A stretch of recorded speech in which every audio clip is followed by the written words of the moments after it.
It's totally preventable, but it happens every year. Kids dying in hot cars simply because the driver forgot they were in the back seat.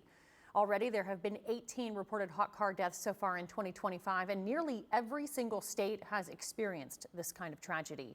The CDC has ranked Nashville as a major heat risk area. Joining us now is Dr. Kristen Crossman with TriStar Centennial Medical Center. Dr. Crossman, thanks for being here. Oh, it's my pleasure. Thank you for having me. Well, so from the moment that a car is turned off, how much time does a parent or caregiver have until those conditions turn deadly? Honestly, minutes. It takes about 10 minutes for the inside of your car to go up about 20 degrees, even with the windows cracked. Wow, not much time to react. So what are the signs of heat stroke and exhaustion in kids and babies? Kids and babies are really tough because they can't communicate. And so we need to keep an eye on those that are so vulnerable. And kids with hot, dry, flushed skin, kids that look confused, they're not responding the way that they're supposed to. Sometimes we think sweating is a sign of heat-related illness, but sometimes there's no sweating at all.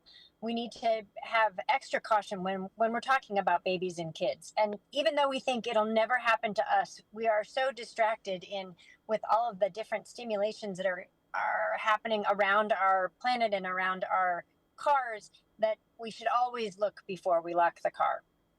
Well, Dr. Crossman, do we as adults have a higher threshold for temperatures than children and babies? Children are not little adults.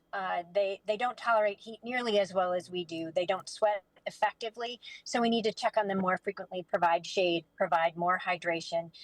If kids are practicing in hot weather for sports-related teams, to make sure that we are flexible with our practice times, maybe early in the mornings or late in the evenings, and allowing for more breaks, because the coaches can't necessarily tell if kids are having heat-related illness. And final thoughts here, Dr. Crossman, I'm sure families that have been through this are just consumed with guilt. Some newer vehicles out there are equipped with technology reminders to check the back seat when the car turns off. But what advice do you have for families to avoid a devastating tragedy like this? That's a wonderful point. A lot of the new vehicles do have sensors in the back to help people remember, but I myself don't drive one of those vehicles, and I learned recently that there are lots of apps that will signal you to look in the back seat after you've reached your destination, and really just taking a moment and slowing down and look before you lock the car.